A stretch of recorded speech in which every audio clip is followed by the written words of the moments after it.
Assalamualaikum warahmatullahi wabarakatuh. Halo teman-teman, kami ucapkan selamat datang di laboratorium atau praktikum komputasi numerik.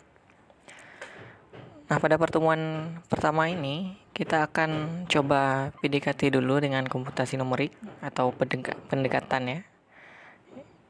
Jadi seperti pendekatan pada umumnya, sebelum kita melangkah lebih jauh, kita akan coba kenalan dulu dengan komputasi numerik ini. Ya, semoga nanti kita jadian setelah komputasi numerik ini selesai. Yang saya jadian dengan komputasi numerik ini. Nah, sebelum kita PDKT, kita coba lihat dulu syarat-syarat untuk kita bisa menguasai komputasi numerik ini. Yang pertama adalah pengantar kalkulus. Jadi pastikan teman-teman yang ingin mengikuti praktikum ini setidaknya tahu ya, nggak perlu menguasai dengan detail, tapi setidaknya tahu tentang pengantar kalkulus. Nah, kemudian juga pemrograman dasar. Jadi pastikan teman-teman menguasai pemrograman dasar karena ini memang sangat-sangat penting ya untuk kita dalam bidang informatika. Pemrograman dasar itu memang sangat penting. Nah, kalau teman-teman sudah menguasai dua buah ini, kita akan sudah bisa lanjutkan. Tapi kalau belum, silahkan tutup dulu videonya. Silahkan pelajari dulu dua buah ini, pengantar kalkulus dan pemrograman dasar. Nah, kita coba lihat pengertian dari komputasi sendiri. Nah, menurut Wikipedia, pengertian komputasi diartikan sebagai cara untuk menemukan pemecahan masalah dari data input dengan menggunakan suatu algoritma. Ada beberapa kata yang di-highlight di sini ya. Ada pemecahan masalah, data input dengan menggunakan suatu algoritma. Apa sebenarnya sih kata-kata ini? Nah, coba kita lihat arti dari numerik dulu.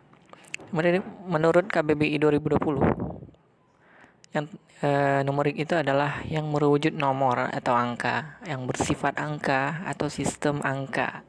Ada 3 angka-angka di sini ya. Tapi jangan duluan takut dulu karena angka di sini bukan angka-angka yang menakutkan ya. Coba kita lihat selanjutnya nih. Nah, sedangkan menurut Aslab Communum, komputasi numerik itu adalah metode penyelesaian masalah angka dari input menggunakan algoritma. Nah, ini dia pengertian singkatnya. Nah, gimana, ngerti nggak dari pengertian ini? Ya, pasti jawabannya enggak. Karena enggak, coba kita lihat dari contohnya dulu ya. Nah, misalnya teman-teman punya soal nih. Ada satu segitiga, bagaimana cara menghitung luas segitiga ini? Nah, mudah ya. Kita di sini punya input alasnya 2 cm, kemudian tingginya 3 cm. Nah, untuk mencari luasnya, kita semua sudah tahu dari SD, kita sudah belajar kalau luasnya itu adalah luas segitiga setengah alas kali tinggi. Kemudian kita masukkan angkanya, kemudian kita operasikan dan hasilnya 3 cm kuadrat. Nah, kalau kita lihat di sini, sebenarnya pertanyaan ini dan soal ini adalah masalahnya. Dan kemudian ini adalah inputnya dan ini adalah algoritmanya. Nah, sudah punya gambaran ya teman-teman, yang mana masalah, yang mana input, dan mana algoritma. Nah, tapi ini ya, sebenarnya apa yang kita lakukan ini itu adalah contoh algoritma matematika. Ya, itu algoritma matematika. Sedangkan pada praktikum ini, kita akan mengkonversi algoritma matematika menjadi algoritma pemrograman. Apa bedanya algoritma matematika dan algoritma pemrograman? Nah, coba kita lihat ya. Algoritma matematika, contohnya seperti ini. Pada praktikum ini kita akan konversikan menjadi seperti ini contohnya. Kode yang merepresentasikan tentang algoritma matematika ini. Jadi contohnya, yang pertama kita deklarasi input misalnya, kemudian kita minta input alas, kemudian kita minta input tinggi, dan kemudian kita operasikan di sini, kita hitung, dan kemudian kita cetak hasilnya. Nah, ini mungkin agak mudah, tapi nanti untuk kasus-kasus yang kompleks kita akan susah langsung menerjemahkan algoritma matematika ke algoritma pemrograman langsung. Makanya ada satu pembantu, istilahnya satu yang dapat membantu kita menerjemahkan algoritma matematika ke algoritma pemrograman.